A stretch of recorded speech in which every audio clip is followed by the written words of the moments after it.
Hi everyone, it's me Melody. Today, i-review natin ang mga lasa ng mga kape na to.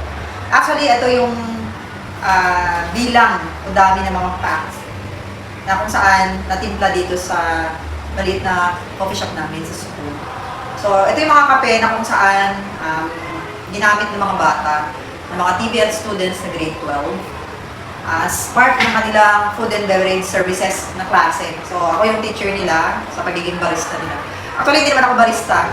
Inaral din natin kung paano magtimpla ng kape, ano yung tamang mixture, tamang measurement ng bawat ingredients. So, today, alamin natin gaano kadami itong sachet or packs ng mga kape na ginamit namin simula September 2025 hanggang March as of this moment.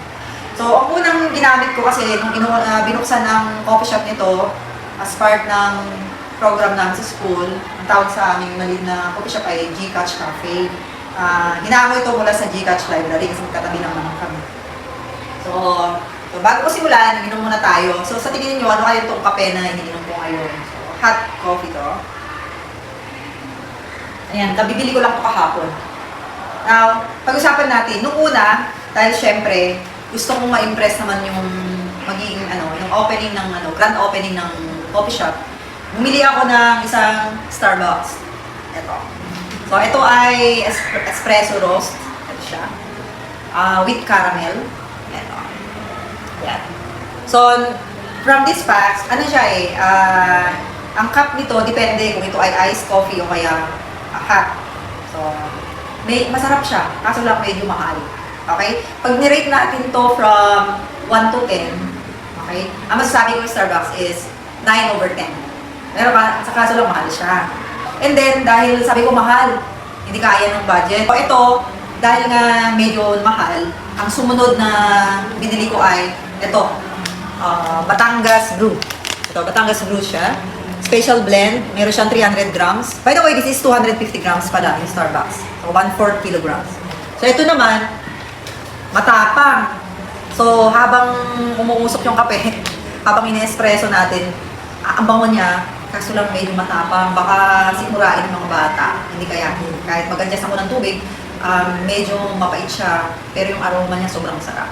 So, as adult, pag nirate ko naman siya from 1 to 10, siguro 8/10. So, lang, ito siya. So, one time lang ako bumili nito, no? And this is worth 300 plus. Yan, 300 plus yan. Mabibili ito sa mga supermarket. Yan. Next, dahil medyo may kamahalan, naghanap ulit ako ng market na kung saan mas masarap, mas budget yung price niya. And eto, nahanap ko Deja Brew. Ayan. Nabili ko ito sa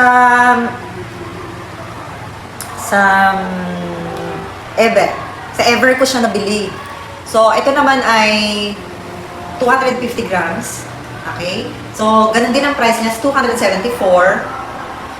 Kaso lang, yung residue niya sa bottom ng coffee maker, dun sa cup na yun, naiiwan. So, may maitim na parang lata.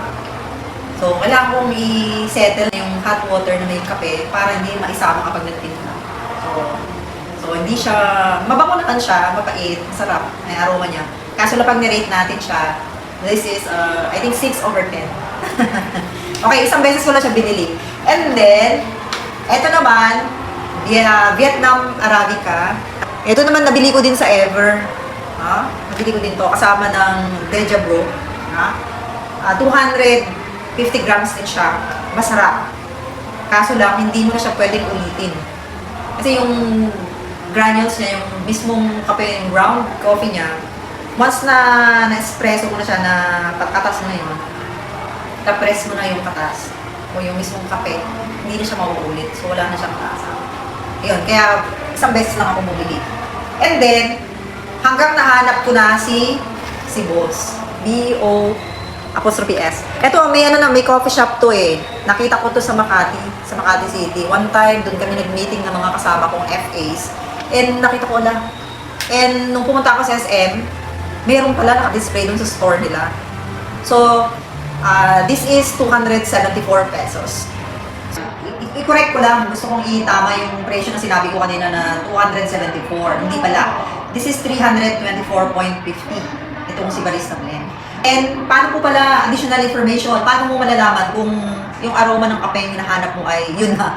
So, may butas siya dito, lahat ng kapeng ganito, may mga malilit na hole dito. Tapos, pipisilin mo lang, may hangin kasi, aamuin mo lang siya. Ayan, maamoy mo talaga. Ayan, may mga butas to. Kahit ito, meron din. Lahat-lahat. Pero pag nayupi na to, munang bilhin. Kasi wala na yung ano niya, amoy niya, nabuksan na. So may isang extra part kasi dito na malalaman mo kung ano yung amoy o aroma ng kape. So dito kami nagtagal. Ito na yung naging brand ng coffee shop namin. Masarap. Yung aroma niya talaga, yung buong store, laboratory rather. Sobrang babango. Pagpasok mo, para kang nasa Starbucks na. So ito yung Barista Blend. Okay? Yung Barista Blend, this is now 250 grams din siya. So 30 cups to. Kaya niyang magtimpla ng 30 cups. Okay? So pag ni-rate ko ito, this is 10/10. Ito na. Kaya sa lahat ng pack dito, siya yung pinakamarami. Nasa 10. Nasa 10 ito eh. Yan. Nasa 10 pieces to. Puro Barista Blend. Siya na yung mag-a-adjust sa'yo. Hindi ka mahihirapang magtimpla kasi sobrang sarap. And then kumuha din ako ng 2 Barako blend. Ito, mapait ito pero masarap pa rin. Para sa mga teachers na kaya ng mga mapapait na kape at masasarap. Ito yan. Pero 2 beses na akong bumili kasi ang aming mga customers naman ay mga bata. Ayaw natin pagpalpitate ang mga bata. So ito ang Barista Blend. Hindi ako pag nawala ito sa display ng kape, tatanong na ako dun sa mga assigned dun sa department na yun kung nasaan yung Boss Coffee. So, baka naman, nire-recommend ko po ito. Boss Coffee Shop, baka naman may mga discount tayo dyan. Nirate ko to 10/10. Okay, dahil nga medyo mahal siya ng konti, no? May mga iba't ibang prices to ha. This is 274. Yung iba nasa 355. Ganyan. And then, natry ko din to. Dahil naubusan tayo dito sa Boss, nakita ko tong Silk Cafe. Yan, Silk Cafe. This is original from Silang, Cavite. Ang storya nito ay, ang founder niya ay si Enrile Asuncion. It's a family tradition. Ang source ng kape nila ay mula sa farm nila. Okay, 1977. May history siya. So this is 1977. Silk Cafe is named after Silang, Cavite. Ng hometown ni Enrile Asuncion. Yung Silk Cafe ay nire-represent niya yung commitment kung paano i-treat ang mga family, and giving yung hospitality through freshly roasted quality coffee. Ayan. So nag-trade sila 100%. Wala itong extender ng buong kape ito. So maganda. Pero may pero siya. Kung si Boss Coffee 10/10, si Silk Cafe of course syempre, 9/10 siya. Bakit?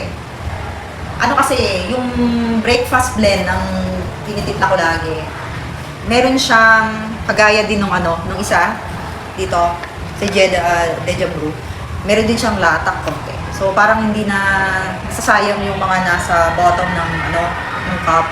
Kasi nag-iiwan siya ng maitim. Kaso lang, dahil syempre medyo mumura siya, nasa 200 plus ito.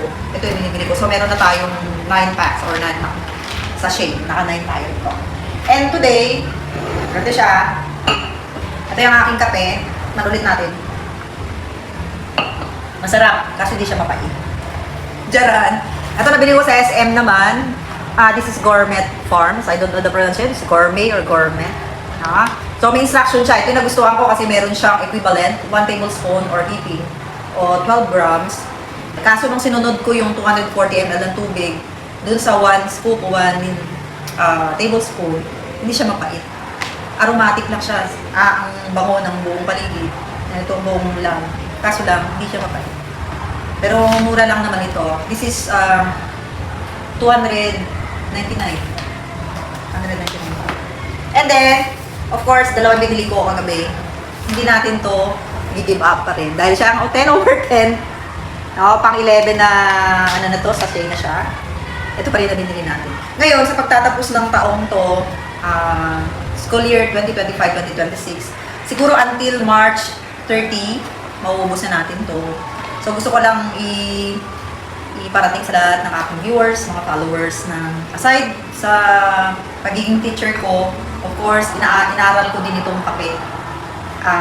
Self-study talaga. Experiment ko, lahat. Para sa ganun, if ever na, syempre, hindi naman tayo magtatagal sa trabaho natin dito. One of these days, syempre magre-retire tayo, aalis din tayo.